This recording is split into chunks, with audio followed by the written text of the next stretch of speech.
Je vois beaucoup qui étaient là hier. Vous êtes restés jusqu'au bout. Vous êtes là ce matin. Waouh. Que le Seigneur vous bénisse pour cela, pour ce que vous offrez à Dieu. C'est pas à des hommes que vous offrez, mais c'est au Seigneur. Et ça, c'est merveilleux. Parce que les hommes, on peut, on peut être un peu égoïste.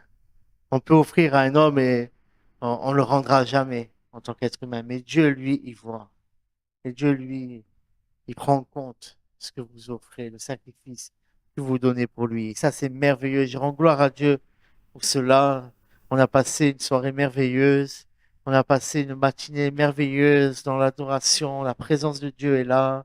Et le Seigneur est tout-puissant. Il a des belles choses pour nous ce matin. Il a des projets merveilleux. Il veut bâtir des choses nouvelles dans nos vies. Et je rends gloire à Dieu pour cela. Et on va voir un verset de la parole de Dieu dans Hébreux au chapitre 8 et le verset 5. Alors, j'ai pas donné avant à la technique mes versets, mais on va laisser celui-là affiché en fait. Et les autres, je les lirai seulement. Ceux-ci célébrèrent un culte qui est une image et une ombre des réalités célestes, ainsi que Moïse en fut divinement averti quand il allait construire le tabernacle. Regarde, lui dit Dieu, tu feras tout d'après le modèle qui t'a été montré sur la montagne. Et lorsqu'on veut construire quelque chose, et que ça soit même humainement parlant, on a besoin de quoi? On a besoin d'un terrain, on est d'accord? Mais si je veux construire une maison, mais si demain je veux construire une entreprise, une société, peu importe, j'ai besoin d'un plan, j'ai besoin d'un modèle, j'ai besoin de quelque chose qui me soit donné. Je ne peux pas pondre tout seul. J'aime beaucoup les maisons d'architectes, je ne sais pas vous. Moi, j'apprécie particulièrement regarder cela. Et j'aime bien regarder pareil une émission de télévision, c'est beaucoup de l'immobilier. Et donc, on voit des belles maisons, tout ça, mais rien n'est fait au hasard. Mais on peut reconnaître euh, une maison, on peut reconnaître l'architecte derrière une maison. On peut reconnaître un style derrière une maison. Je peux savoir que lorsque je vais dans tel endroit, eh ben, c'est telle personne qui a conçu ça, c'est telle personne qui a construit ça, parce qu'il y a la table, il y a la marque du créateur, la marque de celui qui a fait la maison. Et c'est pareil, lorsque je voyage, je vois des styles différents. Alors pour ceux qui ne savent pas, j'aime bien voyager. Maintenant, vous le savez. Mais on a un style à Ajaccio qui est différent au niveau de l'architecture qu'à Paris. On a un style différent de celui du Portugal, par exemple. Moi, je me rappelle quand j'étais au Portugal, à Barceloche, je ne sais pas si c'est comme ça qu'on dit, voilà, vous l'avez mieux dit. Eh bien, il y avait un style, c'était typiquement portugais. Ça n'a rien à voir avec nous, ce qu'on a. Lorsqu'on a eu la chance d'être à New York, c'était autre chose encore. Et lorsqu'on voyage comme ça, donc chaque région a son style, chaque a sa patte, je dirais, a sa marque. Et le Seigneur est comme ça. Et Moïse allait construire le tabernacle de Dieu. Il allait construire l'arche de l'alliance. Il allait construire l'endroit où il allait parler avec Dieu, où Dieu allait descendre et où il allait avoir une relation avec Dieu. Et il fallait pas que ça soit de son invention. Il fallait que ça vienne de Dieu. Et Dieu a montré le modèle. Dieu montre le modèle. Lorsqu'on veut avoir une relation avec Dieu, ça ne se fait pas n'importe comment aussi. C'est pas moi qui crée ma propre religion. C'est pas moi qui crée ma propre manière de faire. Comprenez bien, je suis pas en train d'enfermer hein, dans un dogme. Mais Dieu a montré un modèle pour que nous puissions avoir une relation avec lui. C'est Dieu qui a montré le modèle. C'est Dieu qui choisit quel genre, comment faire pour accéder à lui. Et ça, c'est merveilleux. Je ne fais pas ce que je veux comme je veux. Désolé de dire ça ce matin, s'il y en a qui croient ça. Pas tous les chemins ne mènent à Dieu. Pas tous les chemins ne mènent à Dieu. J'ose le dire. Pas toutes les religions mènent à Dieu.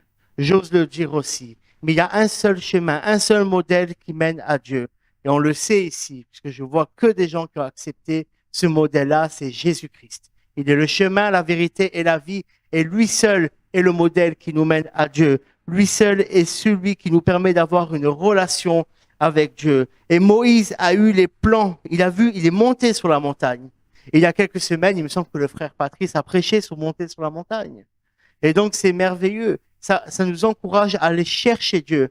La montagne, je ne vais pas refaire son message, mais la montagne, c'est l'endroit où on va chercher Dieu en profondeur. C'est l'endroit où je sors de la ville, je sors de mon habitude, je sors de ce que je fais habituellement et je prends un temps à part pour chercher Dieu en vérité et en profondeur, dans une intimité forte. Je sacrifie quelque chose. Ça veut dire que lorsque je monte à la montagne, je mets de côté toutes les choses qui sont importantes pour moi. Je mets de côté toutes les choses de ma vie habituelle et je viens pour recevoir le plan de Dieu pour ma vie, les projets de Dieu dans ma vie. Je ne sais pas si certains d'entre vous ont déjà fait des retraites spirituelles, ont déjà pris des temps à part pour Dieu. Ou même ça peut être chez toi. Tu peux dire, je vais prendre 3 jours, le téléphone, je vais le couper, je travaille pas, je fais rien, je m'enferme dans la porte, il n'y a pas les enfants, ni rien, et je passe du temps avec Dieu. Mais si tu fais ça, alors tu verras, tu recevras des choses de Dieu. C'est un peu comme hier soir. Hier soir, on était présents. On a pris un temps à part, 5 heures ici. C'est comme si nous sommes montés ensemble à la montagne hier soir.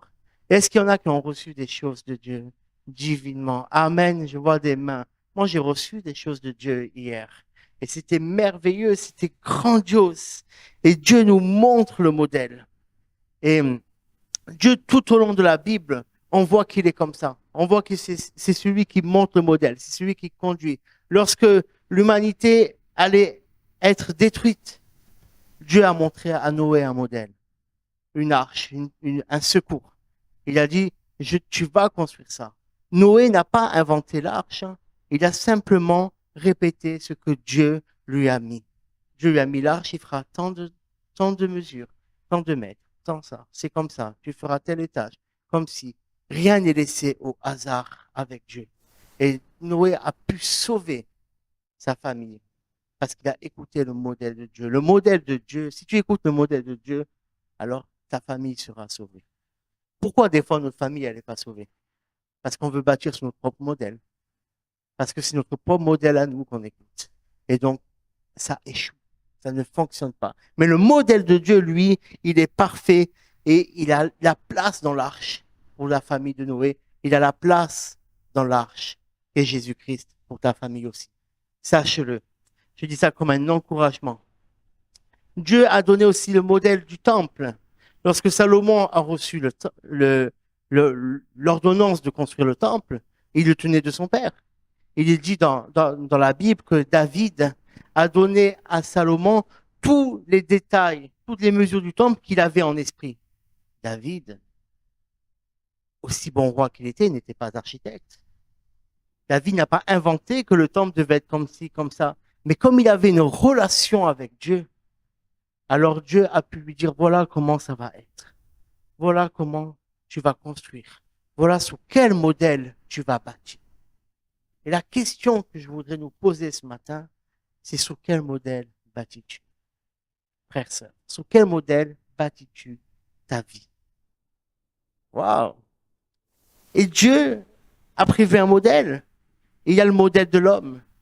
Et on a le choix ce matin de choisir sur quel modèle je vais bâtir. Il y a le modèle d'Adam. Dieu avait prévu quelque chose de bon, mais Adam a échoué. Et bien souvent, je bâtis ma vie avec un modèle adamique. Bien souvent, je bâtis ma vie avec Adam comme étant le modèle de ma vie. Il dit dans Romains 5,12, n'affichez pas, laissez juste ce verset-là. Je vais lire, écoutez. C'est pourquoi de même que par un seul homme, le péché est entré dans le monde, et par le péché la mort, et qu'ainsi la mort est passée sur tous les hommes, parce que tous ont péché. Wow. On peut bâtir notre vie en ayant Adam comme modèle. On peut venir à l'église, mes frères et sœurs. On peut adorer Dieu. Et pourtant, notre modèle à suivre, ce sur quoi nous bâtissons notre vie, c'est Adam. C'est le péché. On n'est pas totalement en Christ. On est ce qu'on appelle des chrétiens charnels. On peut être ça. Ce que on dit chrétien charnel ou homme charnel, comme dit la Bible, moi j'appelle ça être un chrétien de contrefaçon. J'appelle ça être un chrétien de contrefaçon. Vous savez ce que c'est la contrefaçon? C'est lorsqu'il a un bel objet, mais on n'a pas le moyen d'acheter cet objet-là, mais on va acheter une contrefaçon. À titre personnel, je ne comprends pas. Je vous le dis, je ne comprends pas les gens qui vont prendre de la contrefaçon. Je préfère me priver d'un objet plutôt que d'acheter un objet qui est faux. Et des fois, on est comme ça. On est de la contrefaçon. On est un chrétien de contrefaçon. Un disciple de contrefaçon. Parce que je bâtis ma vie comme moi j'ai choisi de bâtir ma vie. L'apôtre Paul dira dans 1 Corinthiens chapitre 3 versets 1 à 4. Pour moi, frère, ce n'est pas comme à des hommes spirituels que j'ai pu vous parler, mais comme à des hommes charnels, comme à des petits enfants en Christ. Je vous ai donné du lait, non de la nourriture solide, car vous ne pouviez pas la supporter, et vous ne le pouvez pas même à présent, parce que vous êtes encore charnels. En effet, puisqu'il y a parmi vous de la jalousie, de la discorde, n'êtes-vous pas charnels? Et ne marchez-vous pas d'une manière toute humaine? Quand l'un dit moi je suis de Paul et un autre moi d'Apollos. Là, l'apôtre Paul nous montre un peu plus. Qu'est-ce que c'est un modèle charnel? Qu'est-ce que c'est lorsque je construis ma vie en tant que chrétien sous le modèle d'Adam? Alors, je peux avoir de la jalousie, des discordes. Moi, je suis de Paul, moi, je suis d'Apollo. Ça veut dire des partis pris. Et cela n'édifie pas. Cela ne construit pas. Cela n'est pas dans le plan de Dieu. Lorsque j'agis de cette manière-là, alors je peux dire sincèrement, je suis un chrétien de contrefaçon. Le modèle que j'ai choisi de bâtir n'est pas le bon.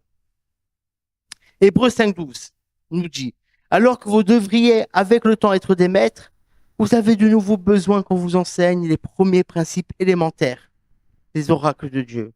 Vous en êtes venus à avoir besoin de lait et non de nourriture solide.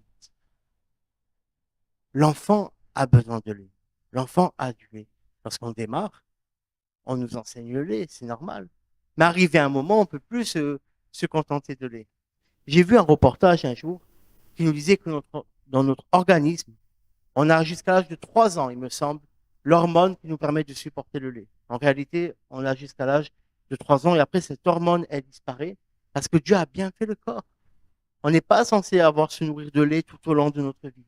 Arrivé un moment, on a des dents qui poussent. C'est pas pour mordre, mais c'est pour s'en servir. C'est pour mâcher. C'est pour goûter à des nouvelles choses. Un peu mieux. Romains 8, 5 à 8. En effet, ceux qui vivent selon la chair ont les tendances de la chair, tandis que ceux qui vivent selon l'esprit ont les tendances de l'esprit.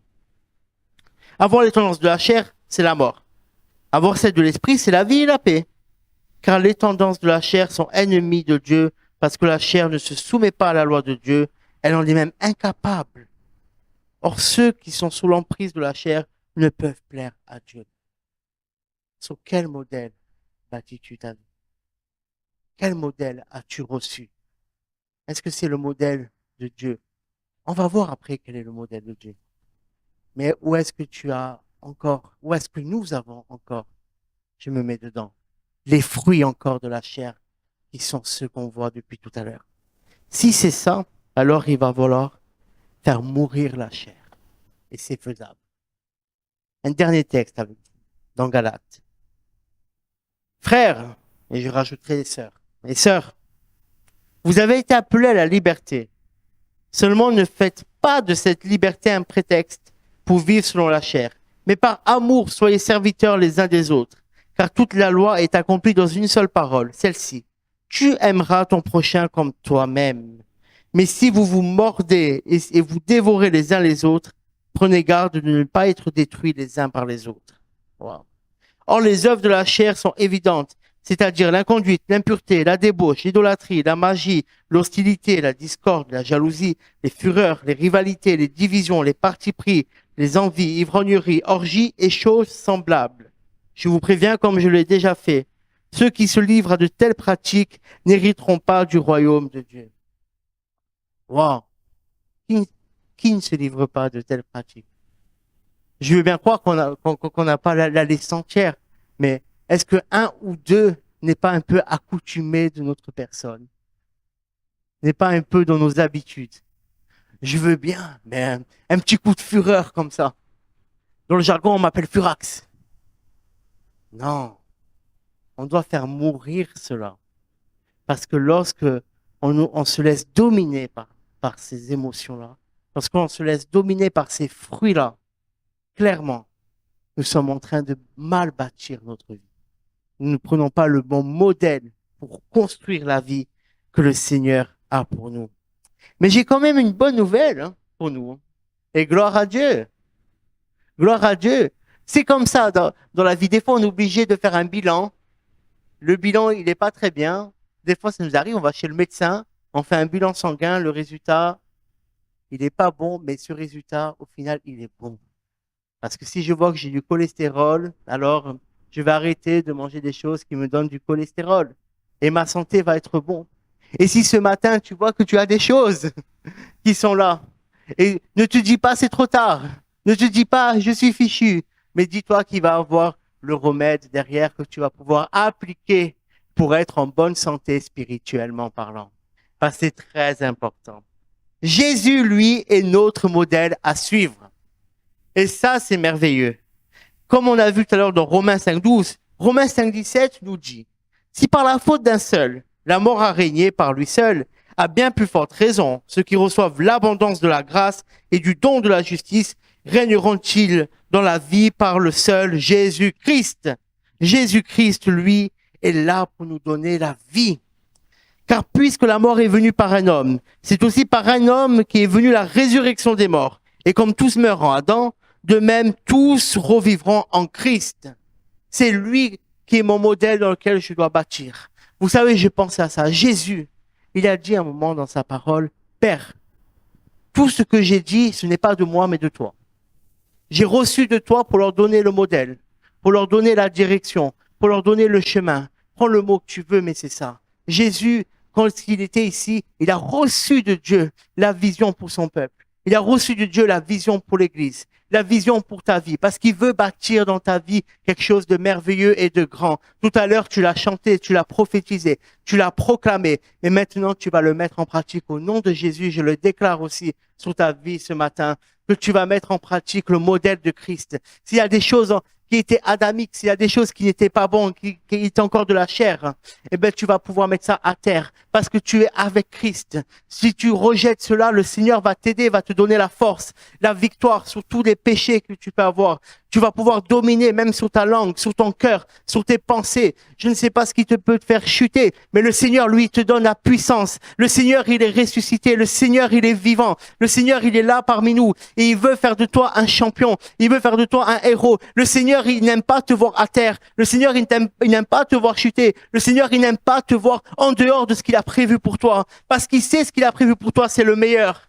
Il sait ce qu'il a prévu pour toi, c'est fabuleux.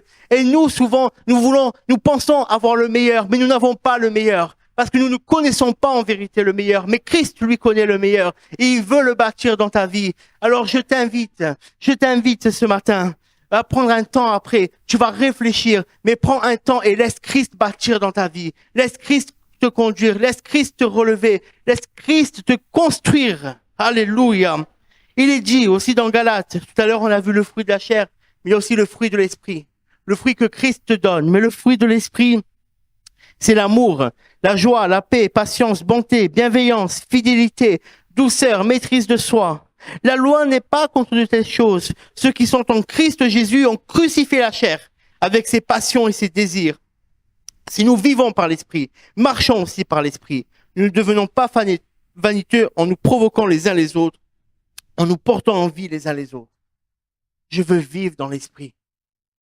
Je veux marcher dans l'esprit. Je ne veux pas avoir un langage seulement qui dit que je veux être dans l'esprit. Je ne veux pas seulement proclamer, mais je veux agir. Je veux avoir des actes derrière moi qui montrent que les œuvres de la chair, je les ai crucifiées, que j'ai renoncé à cela. Je dois renoncer à moi-même. C'est ça le secret. Le secret pour que Christ puisse construire, ça doit être renoncer à nous-mêmes. J'avais marqué un verset dans le journal. C'est le verset d'Ésaïe 58, 12. Tu relèveras les vieux murs détruits. Tu reconstruiras sur les fondations abandonnées depuis toujours. Tu as besoin de détruire ton moi, ta chair. Tu as besoin de la détruire totalement. Comprends bien. Je parle au sens figuré, hein. On soit bien d'accord. Tu as besoin de t'abandonner totalement, d'arrêter de vouloir avoir raison pour tout ce genre de choses et de laisser Christ lui bâtir. Et ça, c'est merveilleux. C'est glorieux parce que le Seigneur est tout puissant. Et il est merveilleux. Marchons par l'Esprit. Un dernier passage. En effet, si nous sommes devenus une même plante avec lui par la conformité à sa mort, nous le serons aussi par la conformité à sa résurrection. Nous savons que notre vieille nature a été crucifiée avec lui, afin que ce corps de péché soit réduit à l'impuissance et que nous ne soyons plus esclaves du péché. Car celui qui est mort est quitte du péché. Or, si nous sommes avec Christ, nous croyons que nous vivrons aussi avec lui, sachant que Christ ressuscité d'entre les morts ne meurt plus. La mort ne domine plus sur lui, car il est mort. Et c'est pour le péché qu'il est mort une fois pour toutes. Et maintenant qu'il vit, il vit pour Dieu. Ainsi vous-même, considérez-vous comme mort au péché et comme vivant pour Dieu en Christ Jésus. Alléluia. Sur la croix, Jésus a pris ta place. Littéralement, il a pris ta place. Sur la croix, son corps a été crucifié pour que ton corps soit crucifié. Tu es crucifié avec Christ. Comprends ça maintenant. Tu es crucifié avec Christ. Vraiment, le Seigneur, il veut te libérer. La chair n'a plus de pouvoir en toi si tu es en Christ. Tu es en Christ, tu es déjà ressuscité. Tu es déjà en esprit. Sur quel modèle choisis-tu de bâtir ta vie? Sur quel modèle choisis-tu de bâtir ta vie? Dieu, lui, a déjà présenté un modèle pour toi et c'est Christ. Le modèle que Jésus a présenté pour ta vie, c'est Jésus. Lorsque je lis la Bible, les évangiles, lorsque je vois la vie de Jésus, j'ai tout le modèle sur lequel je dois bâtir ma vie. J'ai tous les exemples. Jésus a été trahi par un ami. On n'a pas entendu. Jésus a été renié par un ami. On n'a pas entendu. Jésus a reçu des insultes. On l'a pas entendu. On lui a craché dessus. On l'a pas entendu. Jésus, on lui a fait la misère. Il n'a rien dit. Il ne s'est jamais vengé. Il n'est pas là pour se venger, mais il a aimé. Il a aimé chaque instant, chacun d'entre nous. Aujourd'hui encore, des fois par nos actions, nous faisons du mal à Jésus. Par nos actions, nous faisons du mal à Jésus des fois. Lorsque nous faisons des choses mauvaises, lorsque nous péchons, nous faisons du mal à Jésus. Et il n'est pas là à attendre pour se venger. Si tu penses que parce que tu as péché, Dieu t'attend au tournant pour te mettre une raclée, pas du tout. Dieu, il t'aime encore. Dieu, il veut te relever. Dieu, il veut te sortir de là. Parce que son amour n'est pas un amour humain. L'amour humain, il passe. L'amour humain, il est un jour je t'aime, demain je t'aime moins. Mais l'amour de Dieu, il est parfait. Il n'a pas de fin. Et il veut te restaurer. Il veut te restaurer. Mais tu as besoin de t'abandonner. Tu as besoin d'abandonner certaines choses. Des fois, ça a été dit hier soir, maîtrise ta langue. Maîtrise ta langue. Bien souvent, ça fait trop de dégâts à la langue. Maîtrise-la. Moi, je le vois. Je parle à moi aussi. Maîtrise ta langue, Jérémie. Silence. J'apprends à faire silence et je vous promets. C'est bon. Après, quand tu maîtrises ta langue, c'est un autre défi. Maîtrise tes pensées. maîtrise tes pensées derrière. Mais déjà, tu as maîtrisé ta langue. Wow. Après, tu maîtrises tes pensées. Tu maîtrises ton cœur. Et tu seras dans la joie. Sur quel modèle veux-tu bâtir ta vie? Moi, ce que je veux dire ce matin, c'est que je veux vous encourager. Je sais qu'on a vu des choses pas belles. Je sais qu'on a parlé de parti pris, d'ivrognerie, de discorde, de tout ce que vous voulez. Mais c'est pas pour nous pointer du doigt. C'est pour nous montrer, comme j'ai dit chez le médecin, tu fais le bilan sanguin, qu'est-ce qui ressort? Je crois que lorsque la parole de Dieu est annoncée, le Saint-Esprit, il est là à côté, et tu entends et il te dit non, non, non, ah, oui, non, non, non, non, oui. Mais c'est pas pour pointer du doigt, c'est pas pour faire mal, c'est pour dire écoute, mets ça de côté. Si tu rejettes ça, si tu abandonnes ça, ta vie sera meilleure. Parce que notre vie, elle est gâchée par beaucoup de choses que nous-mêmes, on se donne, beaucoup de choses que nous-mêmes, nous prenons. Et si on rejette cela, waouh, et comprendre ce que Dieu a pour nous, c'est merveilleux. Est-ce qu'on peut juste baisser nos têtes et je vais prier. Seigneur, je bénis ton nom. Je glorifie ton nom, ta présence, Seigneur. Ce matin, dans la vie de mes frères et sœurs, dans la vie des personnes qui écouteront ce message, Seigneur, je te demande de les bénir, Seigneur. Seigneur, pour ceux que tu as parlé, Seigneur, pour ceux qui ont quelque chose, Seigneur, je prie qu'ils puissent le déposer sincèrement devant toi, Seigneur.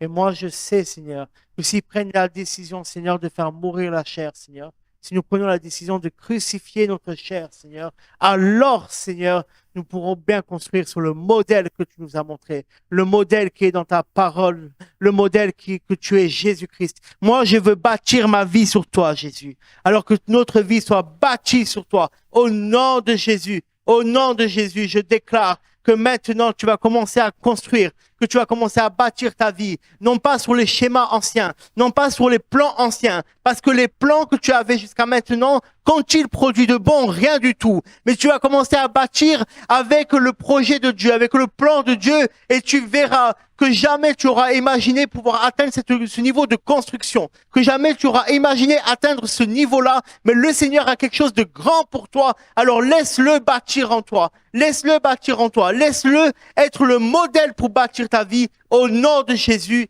Amen. Alléluia.